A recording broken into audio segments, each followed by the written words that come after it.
Good morning, children. Welcome back to Catechism class.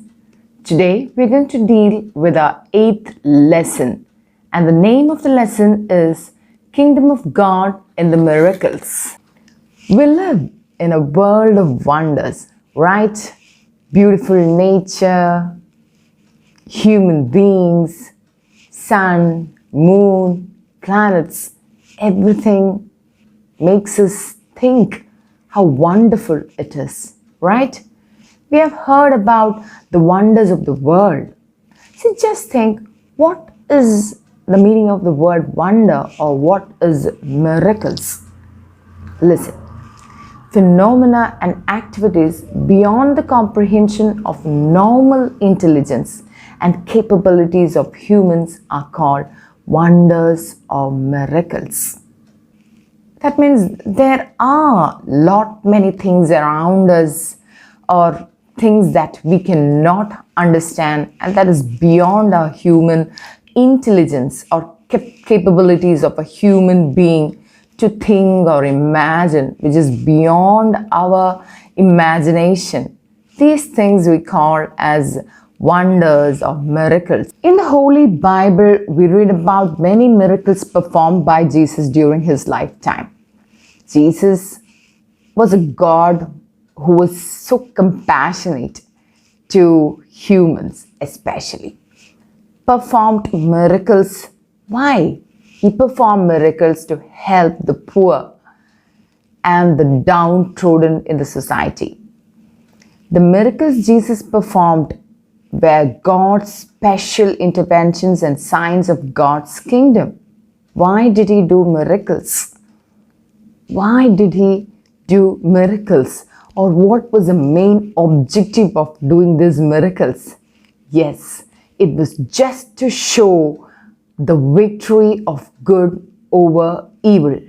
I repeat, it was just to show the victory of good over evil. Yes, here you can see the miracles are God's special interventions and revelations displayed before us in a natural or supernatural manner. Whatever represents and remains as signs of God's mighty presence in our lives are miracles. Therefore, Synoptic Gospels, the Gospels of Matthew, Mark and Luke, see miracles as expressions of might or power. And according to the Gospel of John, John describes miracles as signs and as God's act. Got it? John, in the Gospel of Saint John, we can see miracles as God's acts or signs. But in the Synoptic Gospels, or in the Gospels of Matthew, Mark, Luke and John, we see miracles as expressions of might. Okay? Now let's see in detail the miracles, signs of God's kingdom. The age of liberation, eagerly waited by the Jews, began and revealed through Jesus' miracles. Jesus' world of miracles. What does it mean? What are the miracles that Jesus did? If I ask you, you wish you could get something, if a fairy appears to you and asks you to ask a wish, what will you ask for? You and me may ask for something in the world, from this world, that you may ask for. If it was me, I would ask for, oh Lord, oh fairy, I wish I would get some money, or a car, or a mobile, or a house, or everything that you see in this world. What was the miracles performed by Jesus? Did he perform miracles for himself? Never. He never performed any miracles for himself that we can see in the temptation of Jesus Christ. He could have turned the stone and into bread and ate it. Did he do that? No. He could have jumped from the top of the temple. No. He never did any miracles for himself. But for whom did he do? Yes, he did the miracles for the poor, sick, the downtrodden, people who were not loved by anybody, or people who were rejected in this society. Yes, he did miracles for the blind people, the lame, the lepers, and the deaf. Even the dead were resurrected. These are the miracles that Jesus did. Here you can see the text. Jesus' world of miracles included the blind seeing, the lame walking, the leper being healed, the deaf hearing, and the dead being resurrected, and the gospel being proclaimed to the poor. His main focus was on people who were poor and who were not much valued in the society. And look at the miracles. Miracles, the word miracle. It shows the victory of God, good over evil. Things that we, the human beings, can never think. We can never do miracles like which Jesus did. He healed people. He gave life.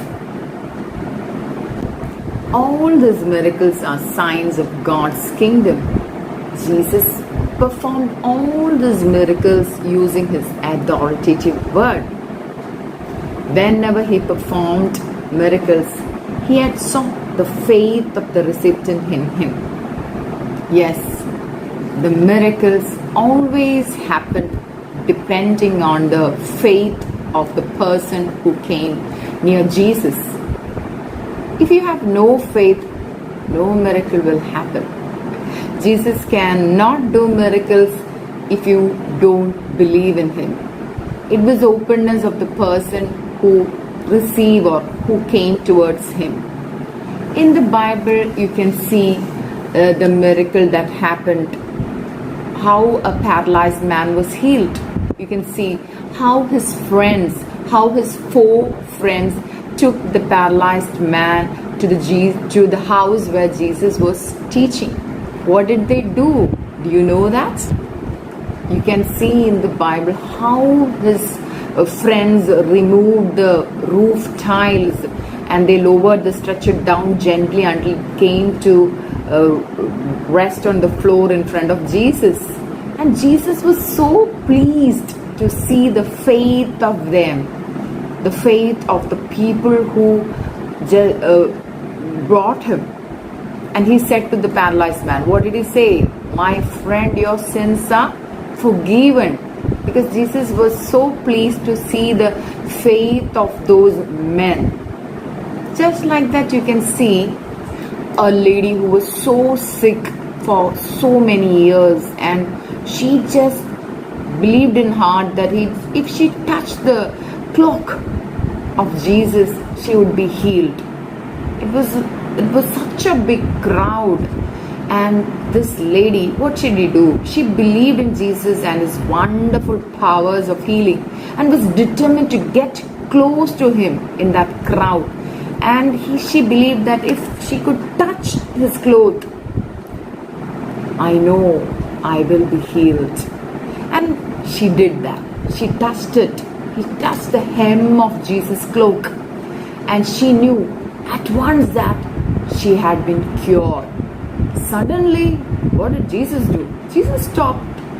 He knew power had gone out of him, and he asked, who touched my cloak? He asked. The disciples were surprised. What does he mean? It's so crowded with all these people passing around. How can you ask this question? But Jesus looked around and said, I know someone touched me. Then the woman became so frightened. She came forward and said, trembling and fearful, she said, it was me. She admitted, I touched you. Then what did he say there? My daughter, your faith has healed you. Go in peace and free of your illness. You are free of your illness. Because that was a wonderful faith, right? How she believed in her heart that she is going to be healed, and she just wanted to touch the hem of Jesus' cloak. That's faith.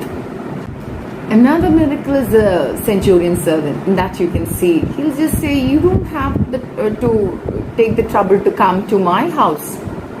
When I give some orders, my servants listen to me. Just like that, please, you just say the word and my servant will be healed. What a great faith, right?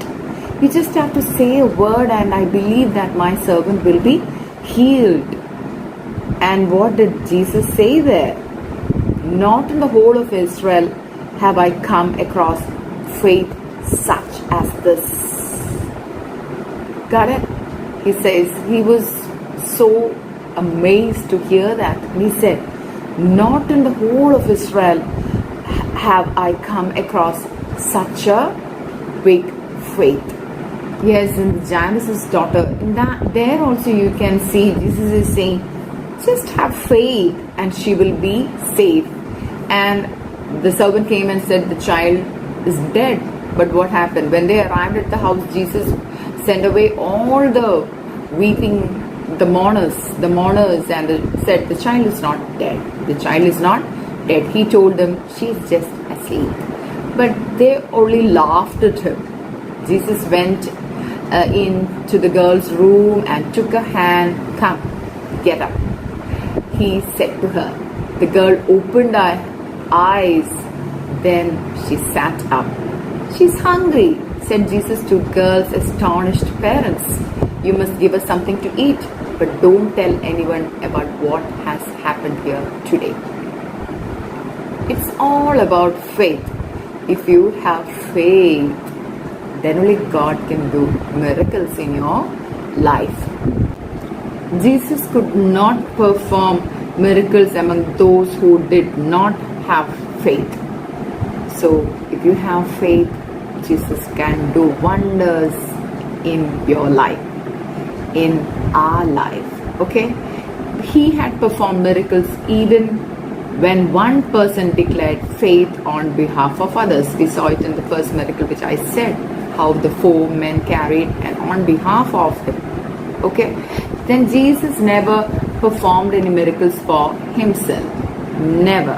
He never performed any miracles to save himself.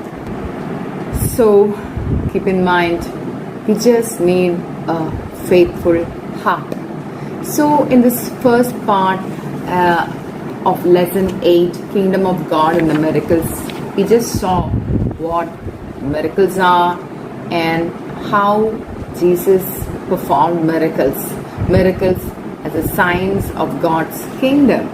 So keep in mind, always be faithful to God, trust Him, love Him, and be good children, leading the public into faith and preaching God's kingdom.